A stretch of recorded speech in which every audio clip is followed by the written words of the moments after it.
Alors, bienvenue, je suis Justine Lehu, paysagiste au Conseil de la Gironde, au CIE de la Gironde. Donc, nous nous retrouvons aujourd'hui pour le module 3 du cycle de l'arbre en milieu urbain, les bonnes pratiques. Nous avons la chance d'avoir aujourd'hui Sébastien Aubard pour nous raconter justement le chemin qu'a entrepris la commune depuis maintenant plus de 10 ans. Donc, Sébastien, pour revenir un peu sur la genèse du projet politique, on va repartir un peu plus loin, mais comment est née cette volonté justement de placer l'arbre et la biodiversité au cœur de votre action? Quels étaient les objectifs et les bienfaits qui étaient envisagés? Tout d'abord, merci pour l'invitation. Euh, et effectivement, nous, on est une petite commune varoise de 5000 habitants. Mais dans la préservation de l'environnement, finalement, il n'y a pas de petites et de grandes communes, il n'y a que des actions. Comment est né un peu le projet? C'est surtout une volonté politique forte, il y a plus de 15 ans, par Monsieur le maire, de placer la biodiversité et l'arbre, le développement durable d'une manière plus large, mais l'arbre comme maillon, euh, comme, comme brique de base au cœur de son projet. Et donc, à travers les actions que je vais vous évoquer tout à l'heure, on a pu, ça a pu découler en fait tout le process. Mais ouais, la, la base, c'était quand même une intention politique de placer la biodiversité et donc l'arbre au milieu de son projet politique. Voilà. Donc, je vais faire une brève description de la commune du Quai-des-Morts, donc dans le Var, 7360 hectares, dont 66% en espace naturel. On a la chance d'avoir sur la petite carte sur la droite que vous voyez la réserve naturelle nationale de la Plaine des Morts, et qui est à peu près presque 2 tiers sur notre territoire. Et on a des APPB, des sites, donc APPB arrêtés préfectoraux protection de biotope, et des sites Natura 2000. Donc en fait, on a une commune qui s'étire en longueur, mais toute la partie sud colorée là sur la carte et sont des espaces protégés. Donc on a une commune quand même à vocation très naturelle dans sa caractéristique première. 66% d'espace naturel. On avait jusqu'avant la révision du PLU à peu près 7% d'espace urbain ou à urbaniser. Et avec la révision du PLU, donc je vais vous expliquer un peu la trame, mais on est passé à moins de 5%. Ça veut dire qu'on a diminué la tâche urbaine à deux titres. D'une part, parce que ça va dans le sens des dernières réglementations, et aussi parce que justement, on souhaitait limiter le mitage, limiter l'impact, donner plus de place aux espaces naturels, aux espaces agricoles aussi. Donc voilà. La commune fait partie elle est au sein d'une communauté de communes cœur du Var. Pour positionner un peu la commune, on est à 1 heure de Nice, 1 heure de Marseille et 1 heure de Toulon. Voilà, on est un peu au carrefour de ces grandes villes. La population a triplé en 50 ans. Ça, c'est assez important. Avec au dernier recensement plus de 5000 personnes, c'est assez important parce qu'en fait, la commune jouit d'une attractivité assez importante avec une forte pression, forte demande en urbanisme, qui est due à plein de facteurs, dont notamment son côté attractif, ça on l'espère, et aussi à ce carrefour un petit peu, comme j'évoquais, de ces grandes villes, et à la proximité de l'autoroute et de la gare. Donc ça fait que la commune est très attractive. On a un développement récent de la ville, on a une commune qui est assez atypique, c'est-à-dire qu'on avait la photo qui est tout en bas à gauche, on avait le village historique qui s'appelle le Vieux Canet, qui est sur un promontoire rocheux, qui était le village historique typique provençal, assez classique, mais voilà, assez typique. Sauf que au début des années 1900, l'eau étant devenant complexe à faire monter, et l'arrivée de la gare dans la plaine a fait que le conseil municipal a délocalisé le centre-ville et donc a créé un nouveau centre-ville autour de la gare, dans la plaine, dans la partie plus agricole. Il y avait une des activités de sériciculture, donc c'est les vers à soie. Donc l'actuel bâtiment de production, c'est la mairie à l'heure actuelle. On avait des mines de bauxite, donc ce qui fait que l'arrivée du train a délocalisé l'activité. Donc un nouveau village s'est créé, qui aujourd'hui est le village principal autour duquel s'est articulé et s'est développée la commune. Et donc on a ces deux villages, le vieux Canet Promontoire, qui lui est très protégé avec son monument historique, et le village en centre-ville, dans la plaine, on va dire, plus récent, qui date de moins d'une centaine d'années. Donc c'est très atypique aux villages provençaux avec des rues étroites et des grandes hauteurs. Ça permet aussi d'avoir des espaces plus larges, avec des trames et des épaisseurs intéressantes, et qui permettent justement on va dire, de mettre en œuvre ce qu'on veut faire. Donc le constat, comme j'évoquais, c'est une croissance démographique assez soutenue, avec une augmentation des demandes d'urbanisme. On est presque à entre 15 et 20% par an d'augmentation d'année en année. On a des projets urbains comme toute commune, avec des lotissements privés, avec des concepts comme faire la ville sur la ville ou de la rénovation urbaine. Donc ça construit beaucoup. Et on a aussi on reste une commune au sein d'une communauté de communes, au sein d'une aire économique. Donc on a des projets de zones d'activité, et notamment Var Écopole, qui se veut être une zone d'activité concertée de 56 hectares euh, à destination de recherche et d'innovation pour tout le Var. Bien sûr, le changement climatique, ça c'est un constat tellement évident. Donc les enjeux pour nous, c'était la préservation de l'environnement et du territoire, mise en œuvre de la transition écologique et énergétique, tout en soutenant le développement durable et local du territoire et en sensibilisant la population. Donc c'est un peu par cela que Monsieur le maire a pu, au fil des trois mandats, mettre en place sa politique de, en faveur de l'arbre et de la biodiversité. Donc on a, depuis plus de 15 ans, comme je disais, une volonté politique affirmée d'améliorer l'attractivité du centre-ville qui s'articule autour ce qu'on a appelé un peu stratégie ville verte. C'est quoi la stratégie ville verte? C'était la volonté d'embellir, d'améliorer le cadre de vie. Ça se traduit par une plantation d'arbres.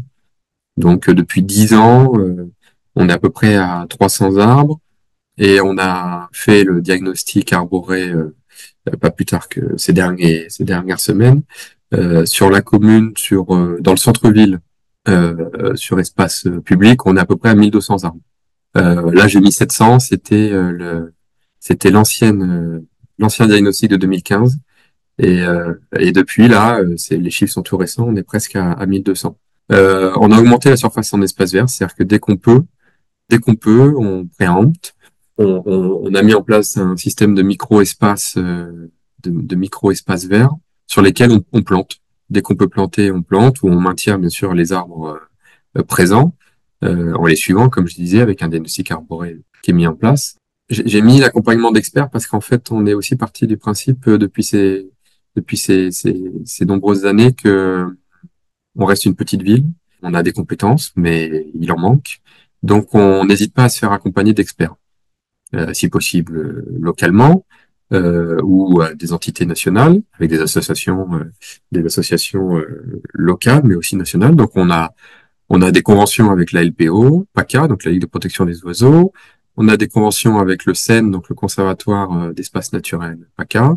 On mène des actions avec le CAU 83. On a en région sud une structure qui s'appelle l'Arbre, donc qui est l'agence régionale pour la biodiversité et l'environnement, qui est un peu une sorte de référent centralisateur au niveau régional. Et donc on travaille beaucoup avec eux. C'est un acteur très important. Et on a aussi des structures un peu plus petites comme Fredon PACA, je l'ai mis parce que c'est eux qui ont fait le diagnostic arboré. Donc c'est eux qui nous ont permis là ces dernières semaines là de mettre à jour notre recensement de tous les arbres sur domaine public en centre-ville, d'avoir un état sanitaire, d'avoir en fait une fiche d'identité par arbre géoréférencée avec un peu là quand je voyais tout à l'heure ce que Augustin évoquait sur le barème de l'arbre, c'est assez intéressant parce qu'en fait je connaissais pas forcément cet outil, mais à travers les fiches qu'on a fait, ça il ressort un peu ce barème. Donc c'est assez intéressant. J'invite même les collectivités à pouvoir avoir ce diagnostic parce que c'est des experts qui viennent, qui amènent des connaissances, donc on améliore la connaissance sur notre flore, mais aussi des méthodes d'entretien. Donc après, on va passer sur les diapositives d'après où j'évoque les méthodes d'entretien, mais c'est pas mal d'avoir des experts qui donnent une sorte de livret, de fil rouge, de fil conducteur pour que les agents des espaces verts puissent entretenir les arbres avec leurs propres connaissances, leurs propres compétences, mais aussi des documents d'experts. Ça permet d'anticiper. En fait, là, on est dans de la programmation, donc ça permet d'anticiper les aménagements et les travaux sur les arbres. Ces arbres, comme je l'évoquais, Monsieur le maire a toujours a toujours cru que on plante pas un arbre, ou il n'y a pas un arbre juste pour mettre un arbre. Un arbre, c'est un réservoir de biodiversité avant tout. C'est d'amener de la photosynthèse, de l'oxygène. Donc, on a mis une grande campagne ces 5 dernières années de pose et de suivi de nichoirs. Donc, on doit être à peu près à 50, cinquantaine, donc en centre-ville. Et on le fait avec la LPO, le suivi, pour voir ceux qui sont occupés, pas occupés. Donc ça permet d'avoir un bon état des lieux de la biodiversité. Et ça va un peu dans le sens de la démarche ville verte qui se couple avec la démarche de nature en ville, de retour de la nature en ville. Ces éléments, on a pu les mettre en avant dans l'Atlas de biodiversité communale. Donc l'ABC. Donc pour les personnes qui ne connaissent pas, l'Atlas de biodiversité communale, c'est un outil qui permet, qui a pour nous, elle avait trois objectifs: améliorer la connaissance, donc avec des inventaires faune, flore sur des taxons et des espèces choisies, sensibiliser le public parce que ces inventaires, on peut le faire avec le public, et le grand public. Hein, on a fait nous avec des scolaires, avec des classes, on a été sur le terrain. Voilà, qu'est-ce que sur le jardin qui est en face de l'école, je peux voir, quel est cet arbre, quel est ce papillon, et l'amélioration de ses connaissances, sensibilisation de la population, et bien sûr intégration dans les documents d'urbanisme. C'est vrai que je l'ai pas présenté au début, je m'en excuse, mais nous on est au sein d'un pôle urbanisme et développement durable. Monsieur le maire a souhaité associer les deux parce que l'urbanisme, le développement durable, l'environnement est indissociable de l'urbanisme. Donc, comment je peux alimenter mes documents d'urbanisme, une planification, avec les données sur la faune et la flore. Donc, l'Atlas de biodiversité communale, c'est un bel outil qui fait l'objet souvent d'appels à projets de la part de l'État, des services de l'État. Mais en fait, nous, on l'avait commencé avant et on le continue. Donc, on a gagné on a été lauréat en 2021, je crois. Mais en fait, on l'avait déjà commencé avant, à notre échelle, avec des petits inventaires, entre guillemets. Et on le continue. Aujourd'hui, on a fini l'Atlas, on a un guide qui est en place, on est en train de faire des supports pour les minots, mais on continue l'Atlas avec des animations très fréquentes et des inventaires encore sur des zones ou des nouveaux taxons, des nouvelles espèces. Oui, là, j'ai mis en fait les engagements et les labels. Alors, comme on dit, nous, on fait pas une course au label, mais c'est toujours intéressant de rentrer dans une démarche de labellisation à deux titres, plusieurs titres, mais au moins deux. C'est que on n'est pas seul, ça nous permet de rentrer au sein d'un réseau. Et au sein du réseau, c'est toujours intéressant d'avoir comme l'animation d'aujourd'hui par exemple, mais c'est toujours intéressant d'avoir des échanges. La présentation par exemple d'Augustin, et moi, j'ai beaucoup appris de choses et sa structure. Donc c'est très important d'avoir ces labels parce que ça permet d'entrer dans des réseaux. Et puis le deuxième, ça permet de structurer notre engagement et de voir si un peu de suivre le cap. C'est-à-dire que la commune mettait en place des actions depuis longtemps, mais c'était un peu du coup par coup, quoi. C'était pas forcément de structuration. Il y avait cette démarche ville verte, mais je sais pas si il y avait pas forcément de structuration. En répondant aux questionnaires notamment le territoire engagé pour la nature, ça nous a permis aussi de mettre sur papier, de formaliser notre stratégie à travers en fait les questions. Ça nous a donné une trame pour mettre en place notre stratégie. Donc, je trouve ça plutôt intéressant de répondre à ces labels, qu'on soit lauréat ou pas, peu importe, mais pour essayer de voir un petit peu le réseau, des exemples de ce qui fonctionne pas, et aussi permettre de se structurer. Et à travers ça, par exemple, nous, on fait partie maintenant du Biodive Tour. Donc, c'est-à-dire que la commune, avec l'Arbre, la commune du Canet des Morts accueille une fois par an les élus et les techniciens de la région sud pour présenter le thème la nature en ville pour à l'échelle d'une petite commune. Alors, on a compris que vous aviez vos ambitions ville verte qui étaient importantes dès le début. Ensuite, comment vous vous organisez au sein de votre collectivité? Qu'est-ce que vous externalisez et faites en régie? Vous disiez que vous avez eu des compétences, mais pas tout. Et ensuite, quels outils voilà, ont été nécessaires pour justement mettre en place à la fois la gestion et à la fois votre programme de nouvelles plantations? Alors, pour l'organisation, je le déroule juste après. L'organisation, elle est assez simple, elle est assez classique. On a un service espace vert et environnement qui s'occupe de tout ce qui va être l'entretien, la propreté urbaine, l'entretien, la taille, l'arrosage, le peu qu'on fait. Donc c'est un service espace vert assez classique.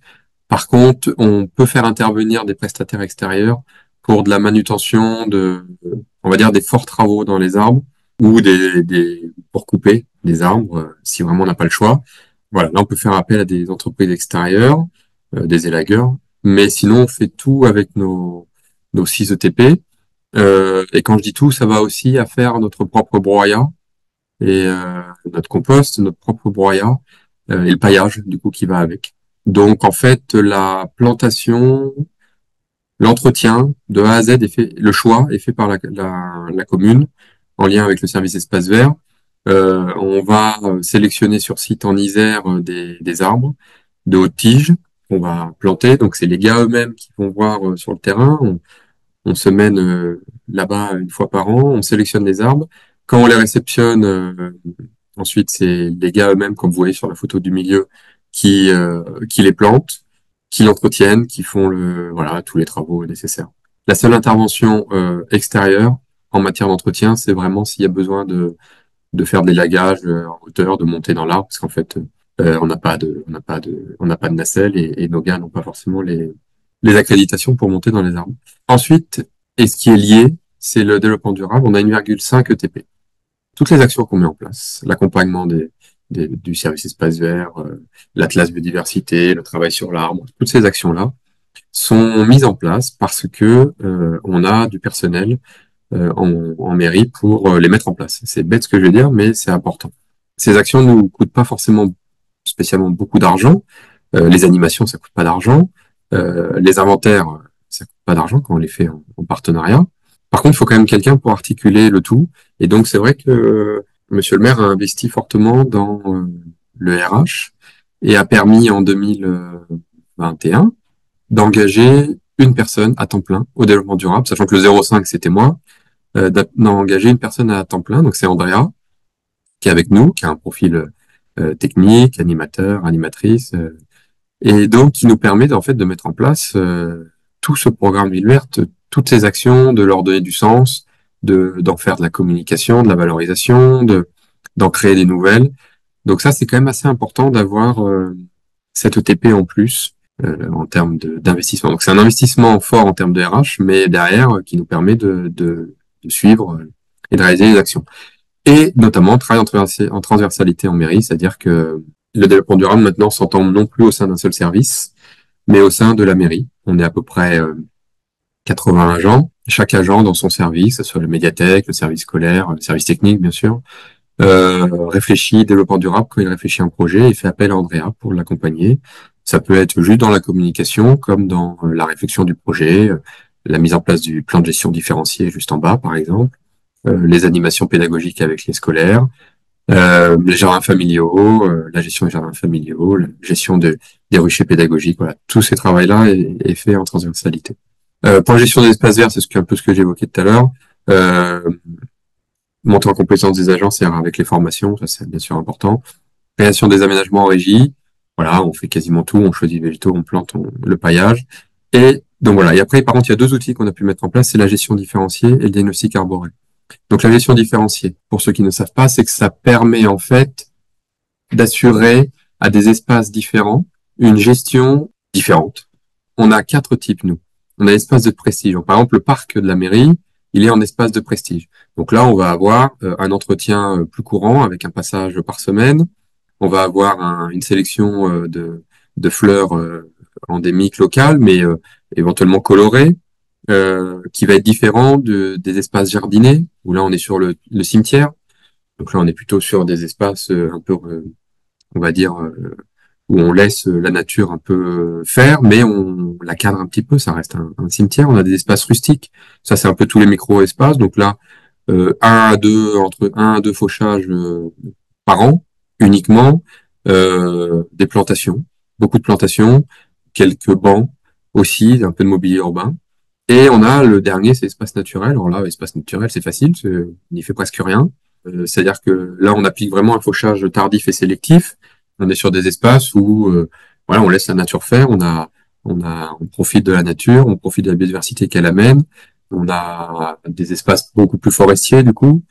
Voilà, donc cette gestion différenciée, elle permet d'anticiper au service espace vert, d'anticiper les aménagements, d'anticiper le travail, le planning, le calendrier d'intervention.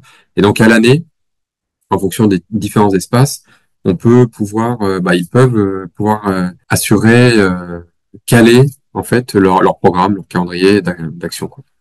C'est important aussi parce qu'en fait, ça permet d'optimiser. Là où avant, on envoyait les gars partout faire tout et n'importe quoi, bah là maintenant, on sait quelles tâches ils vont faire à quel endroit. Donc en fait, on a optimisé leur nombre, là, leur action. Donc ça, c'est assez important. Et diagnostic arboré, alors là, bon, ça c'est pour nous la base. On l'a fait dès 2010, mis à jour en 2015 et une grosse mise à jour en 2024 où on a étendu le cercle, le périmètre d'intervention. Pourquoi je dis important? Parce qu'en fait, c'est là où tout à l'heure j'évoquais, on a un service espace vert très compétent, mais forestier, c'est un métier. Donc, on s'est fait accompagner de Frenon PACA qui sont des experts forestiers pour pouvoir assurer comment pouvoir gérer notre patrimoine forestier. C'est important, ça nous permet aussi de voir un peu les espèces et par rapport aux espaces. Donc, quand j'évoquais la nature en ville et le retour de la biodiversité, on peut aussi sur cartographie un peu caler les espèces. Il faut savoir qu'on met pas des nichoirs sur tous les arbres, par exemple. On met pas des nichoirs à mésanges sur tous les arbres. On met pas des nichoirs à huppes sur tous les arbres. On met pas des hôtels à insectes partout. On met pas des ruches partout. Donc là, avec des outils comme ça nous permet de mieux anticiper. Donc ça, c'était sur l'organisation et les outils mis en place. Ces outils, donc, pour une lutte contre le réchauffement climatique. Là, je vais un peu dans le détail, mais les plants qui sont plantés, arbres ou arbustes, sont adaptés au climat. On est dans un souci aussi d'économie d'eau, bien sûr. Nous, on produit notre paillage, donc ça fait des économies financières. On contribue à des imperméations parce qu'en fait, dès qu'on peut, on décroute un peu on déminéralise les espaces. Donc là, quand je disais les partenariats avec le CAUE, on a actuellement, qui vient de se finir, une mission avec le CAUE 83 pour la désimperméation des cours d'école. Dès qu'on peut planter, on plante. Dès qu'on peut désimperméabiliser, on désimperméabilise. Bien sûr, on sélectionne des espèces locales. On privilégie diversité d'essence, diversité de hauteur. Les haies monoculturelles, on oublie, monospécifiques, on oublie. On essaye de faire varier les espèces, les essences, les couleurs, les hauteurs. Voilà, c'est un travail qui est plutôt même intéressant et stimulant intellectuellement. Nous, majoritairement, on n'a pas de jardinière en plastique, des choses comme ça. On plante en pleine terre, quasiment systématiquement. Donc on désimperméabilise et on plante en pleine terre des fosses, si possible communicantes entre elles.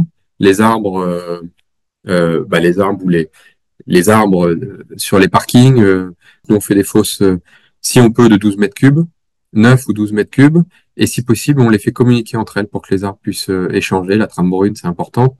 En parallèle, on les végétalise, ces fosses. Donc, par exemple, nos jardinières sur les trottoirs le long de notre avenue principale, c'est en pleine terre, c'est des fosses communicantes en pleine terre. Donc voilà, ça c'est un point assez important. Et de garder le micro-espace dans les quartiers, bien sûr. Dès qu'on peut déminéraliser ou garder l'espace naturel vert, on va dire, on le garde, donc on limite l'imperméabilisation. Et donc là en bas, voilà, vous voyez les photos où les gars préparent des plantations et celle du milieu, si vous voulez, en fait, c'est un micro-espace en centre-ville. C'est-à-dire qu'en centre-ville, on a des espaces comme ça, et à droite, c'est le parc de la mairie. Alors, ce que j'évoquais quand même tout à l'heure, c'est que le village est récent. Le village dans la plaine est récent. Donc c'est vrai que ça nous permet d'avoir des espaces, des trames qui sont intéressantes et surtout qu'on a voulu préserver. Au PLU, ces espaces sont mis en espace, soit en espace naturel, on avait fait une OAP ville verte. Donc voilà, ces espaces sont bien sûr inconstructibles et ils ont pu être maintenus. La mairie a fait le forcing pour les maintenir. Maintenant, c'est acté, mais voilà. on part quand même d'un principe où on a l'opportunité d'avoir ces grandes trames, mais on a pu les maintenir. Alors, vous le disiez, vous faites partie d'un service développement durable et urbanisme pour justement pouvoir croiser ces deux domaines. Et votre projet que je trouve extrêmement intéressant, c'est la révision en 2019 de votre document d'urbanisme pour un PLU plus ville-nature, qui semble finalement un peu plus à destination là des habitants et des porteurs de projets. Est-ce que vous pouvez nous expliquer comment les actions que vous mettez en place dans votre collectivité ont pu nourrir aussi ce nouveau PLU et comment ça s'est passé avec les habitants? Est-ce qu'il y a eu de la concertation? Alors effectivement, on avait comme toute commune, carte communale, POS et PLU. En 2019, on a souhaité le PLU qu'on avait était adapté, mais il n'était pas forcément adapté avec notre éthique. Il était plus adapté avec notre éthique, on va dire. Il datait de 2007, je crois, quelque chose comme ça. Donc, on a souhaité faire une révision générale du PLU, le rendre vert. Pour ça, on s'est appuyé d'exemples. Donc, et notamment l'Arbre, là, pour le coup, qui avait sorti des publications PLU et biodiversité, du CAUE aussi. Parce qu'on s'est dit, voilà, ok, le rendre vert, mais qu'est-ce que ça veut dire vert? Pourquoi? Quel objectif? Donc, on voulait d'une part préserver le maximum les espaces naturels verts en centre-ville, bah, en tout cas communaux, publics, on va dire, leur donner une force, un impact. On avait trop de défrichements illégaux, bah, illégaux, pas forcément illégaux, mais non souhaités et non sur des espaces non protégés, comme l'évoquait Augustin tout à l'heure. Ces outils-là n'étaient pas mis en place, donc on pouvait pas faire grand-chose. Donc on a essayé de protéger ces espaces-là, donc sur le domaine privé, euh, et aussi inciter fortement la population à aller un peu dans le sens de l'histoire, quoi, de changement climatique, des rapports du GIEC et des choses comme ça, et à les faire participer. Donc en fait, on a été dans notre PLU jusqu'à imposer, alors dans un PLU on peut pas vraiment imposer, mais on a quand même fortement incité, par exemple, à chaque permis à mettre un nichoir ou mettre des tuiles favorables, des tuiles chatières favorables aux chauves-souris dans les permis. Alors, bien sûr, un PLU, c'est la théorie, après, il y a la pratique. Mais voilà, dans la théorie, on va jusqu'à imposer des éléments comme ça. On va jusqu'à imposer des coefficients d'espace vert. C'est en fait, si vous voulez, les espaces sur une parcelle. On souhaite que, alors on a des secteurs, on est jusqu'à 70%. On souhaite que 70% de la parcelle reste en espace de pleine terre. Donc là, je parle pas de désimperméabiliser, de nids d'abeilles, des trucs comme ça. C'est vraiment de la pleine terre. Pas des jardinières avec du géotextile, de la pleine terre. Donc ça, c'est quelque chose d'assez important et qui questionne les gens. C'est des éléments qui les ont questionnés, mais ça n'a pas été un frein, hein. On a fait de la concertation, on a fait une enquête publique, comme toute révision classique. On n'a pas eu de problématique on a eu des questions, mais on n'a pas eu de problématique par rapport ces critères-là. On a mis bien sûr des espaces boisés classés, des espaces verts protégés aussi. C'est un rang en dessous l'espace boisé classé. Ça permet, dans une certaine mesure, d'imperméabiliser à hauteur de 20%. Par contre, on ne doit pas toucher au sujet. Donc en fait, dans certains cas, ça permet de faire par exemple des voies d'accès ou des cheminements, mais sans bien sûr modifier la vocation naturelle de l'espace, mais sans la bloquer non plus comme un EBC.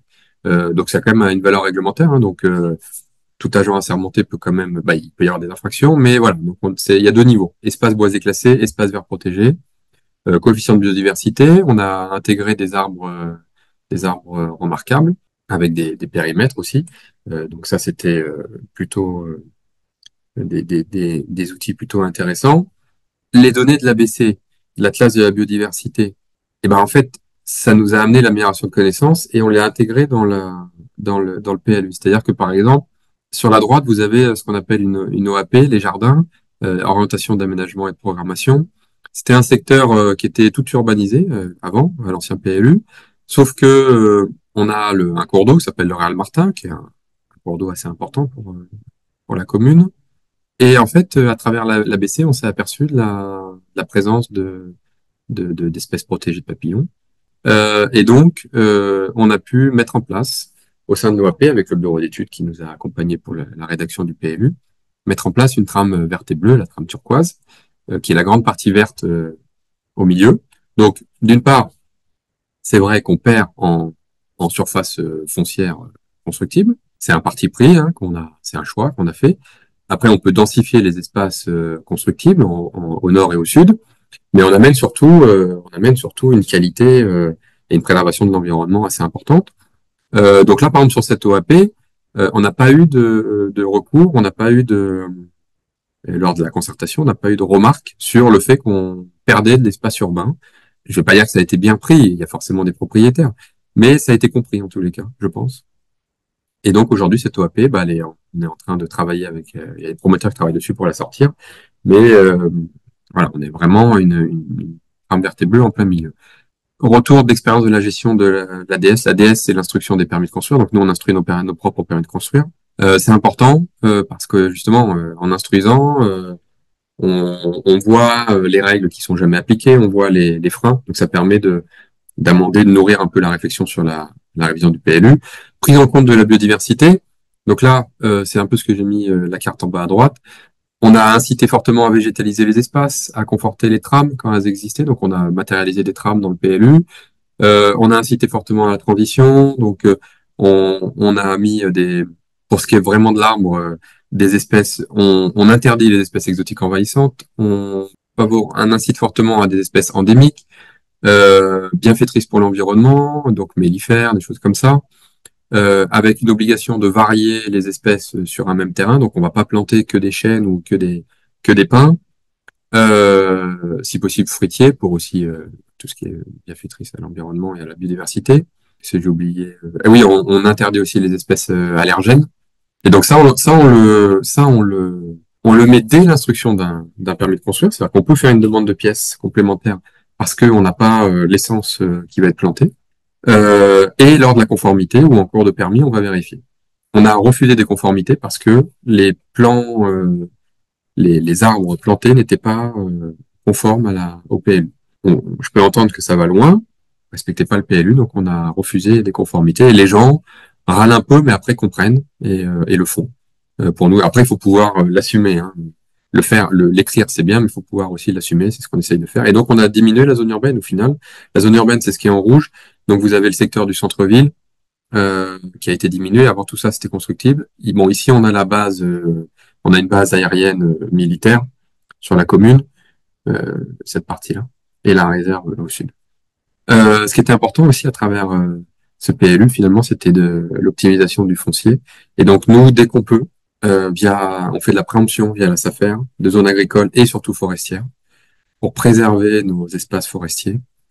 Euh, donc là, je parle d'espaces forestiers en dehors du centre-ville. Hein. Je sors un tout petit peu du cadre, mais qui sont mis en gestion à l'ONF. Donc dès qu'on peut, on acquiert des parcelles forestières quand elles sont en mutation et on les met dans le giron de l'ONF. En parallèle, juste pour préciser que vos documents, ils peuvent être téléchargeables sur le site. Donc, c'est intéressant de voir voilà, l'exemple de l'OAP en détail et du règlement aussi. Donc, on parle beaucoup dans le cycle de la nécessité de faire évoluer les pratiques. Est-ce que vous pouvez nous donner quelques exemples du coup de réalisation? Alors, rapidement, parce qu'on n'a plus trop de temps et puis je voudrais qu'on réponde aux questions pour montrer voilà, ce que vous engagez depuis quelques années. Eh ben, on voulait faire un zoom sur les forêts Miyawaki. Forêt Miyawaki, c'est des forêts du nom d'un botaniste japonais qui avait pour programme de recherche de recréer des forêts primaires dans un temps raccourci. Donc nous, on s'est inspiré un peu du concept pour plantés de manière un peu particulière en centre-ville. Donc c'est sur des espaces, l'objectif final, c'est de faire des forêts, des vraies forêts, hein, donc fermées au public, non pénétrables. Donc c'est des espaces qu'on a valorisés, c'est des espaces qui étaient pas forcément ouverts au public. Donc là, comme vous le voyez en haut à gauche, c'est le long d'une rivière. Donc on avait un talus là avec une berge qui était assez dangereuse. Donc finalement, qui servait il y avait un parking, donc on a désimperméabilisé. Et finalement, cette mini forêt nous sert aujourd'hui de barrière. Et sur la droite, c'est une école. Donc en désimperméabilisant l'école, on a créé une mini forêt. Et comme on l'évoquait avec Justine récemment, en fait, comme toutes les écoles, on est soumis au fait qu'il faut pas que les cours soient visibles depuis l'extérieur. Donc nous, plutôt que de mettre des bâches ou des clôtures opaques, rigides, pas très agréables, pas très gracieuse, on a fait une mini-forêt, en fait, qui va permettre de rendre opaque la visibilité, tout en ayant quand même un aspect pédagogique avec les enfants. Donc ces deux mini-forêts, celle de gauche et celle de droite, on les a plantées avec les écoles. La maternelle, celle du Clos d'Azur à gauche, et l'école élémentaire, celle sur la droite. Le principe, il est assez simple, c'est de planter sur un faible espace une forte densité. Donc là, sur la gauche, on avait 200 mètres carrés, on a planté 600 plants. Alors, je parle pas, tout à l'heure, je parlais d'arbres de haute tige. Là, c'est des plants, hein, donc on est vraiment sur des plants qui font 10, 15, 20 centimètres. On les a plantés avec les écoles. L'objectif, c'est et donc là, ça reste dans la thématique de recherche, de contribuer à des interventions, de baisser la température. Euh, on a une baisse notable de la température de 2 à 3 degrés, d'augmenter la biodiversité. Là, il est prouvé, justement, dans la thématique de recherche que on est presque fois 3 l'augmentation de la biodiversité. Et, et la proposition, c'était d'avoir une forêt qui se crée fois 10. Nous, ce qu'on a vu, c'est qu'en 2021, on a planté les tout petits plants et qu'aujourd'hui, en mai 2024, on a des arbres, certains qui font au plus haut peut-être 4, 5 mètres, au plus bas 1,50 m. Et en fait, ce qui se passe, le process, il est assez simple, c'est que vu qu'il y a une forte densité, il y a de la concurrence entre espèces. Donc on a mis 600 plants, il n'y a pas forcément, il y a de la mortalité, hein, ça c'est un fait, mais on a une forte compétition qui se fait et donc qui augmente la pousse. C'est pour ça que ça pousse assez vite. En termes de coût, parce que c'était une des questions qui était posée, nous on a mis un fer à 2500, parce que grosso modo les 600 plants, on les a achetés pour 1 000 euros. Et ensuite, après, on a pris un peu le tout. Donc, on arrose au goutte à goutte pendant 3 ans uniquement. Après 3 ans, il n'y a plus besoin d'entretien. La forêt vit toute seule. Donc, en termes de coût, c'était voilà un peu d'eau au goutte à goutte pendant les 3 premières années, une ganivelle pour protéger l'espace de la population par rapport à l'espace public, ganivelle qu'on va ôter à l'automne parce que maintenant la forêt est fermée d'elle-même. Et puis, bien sûr, on a amené un peu de broyat et de compost de broyat sur le terrain. Et donc voilà, le coût global est à peu près de 2 500 euros. Après, sur des actions, on a juste pris avec Andrea des exemples sur les fosses. En 2006, vous voyez, une des avenues principales de la commune était totalement minérale. 2008, il y avait eu des aménagements par l'ancienne équipe pour faire des fosses avec des revêtements en enrobé de couleurs. Et en fait, maintenant, on a des fosses communicantes comme ça, autour des platanes historiques, tout le long.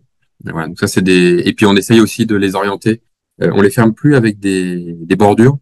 On les connecte à la rue pour que l'eau aille directement dans les fosses. On n'a pas de chez nous de panneaux sur les plaques pluviales. Ici commence la mer. Nous, dès qu'il y a une goutte qui tombe sur la route, on essaye de la récupérer directement dans nos fosses. Et en bas, des exemples voilà, de parking complètement minéral qu'on replante petit à petit en faisant des fosses, mais en maintenant tout de même l'usage de parking, hein, mais en désimperméabilisant. Et la dernière action qu'on voulait juste montrer par rapport aux arbres, c'est qu'on a un espace naturel, le parc le sentier de la Boudrague, qui mène à la plaine des Morts, qui nous sert un peu d'expérimentation et de laboratoire. On l'a appelé le jardin des éclopés. C'est un espace sur lequel on fait les actions avec les enfants sur les bombes à graines. On leur fait jeter des graines dans des petites boules qu'ils fabriquent eux-mêmes. Et ils viennent voir quelques semaines plus tard les petites herbes qui poussent, les petites plantes qui poussent. Et aussi, on a tous les arbres qui sont pas en forme, qu'on récupère sur le domaine public ou des fois chez les privés. Les privés ont des arbres, ils veulent les couper. Alors là, je parle bien sûr de jeunes arbres. Hein. Ils veulent les couper ou ils ont fait des mauvais achats ou quoi que ce soit. Nous, on essaye de les transplanter dans cet espace pour leur donner une seconde vie. Alors, des fois, il y a des fois, malheureusement, l'arbre est trop atteint. Mais voilà, sinon, il y a des fois, on arrive à sauver les arbres. Donc là, c'est l'exemple d'un arbre attaqué suite à une attaque, transplanté suite à une attaque d'insectes. Voilà, donc le long de cette boudrague, on a notre jardin à nous qui nous permet d'être un peu une forme de pépinière. Merci beaucoup, Sébastien, pour cette présentation qui montre vraiment des exemples, je trouve, inspirants. Donc le défi aujourd'hui, on en parlera la prochaine fois, c'est aussi la pérennisation des arbres plantés par milliers aujourd'hui par plein de villes en France, afin qu'ils atteignent eux aussi la maturité et le statut de vieux arbres. Donc ce sera le sujet de notre dernier module, assurer la pérennité des arbres face au changement climatique. Merci beaucoup à nos deux intervenants d'aujourd'hui.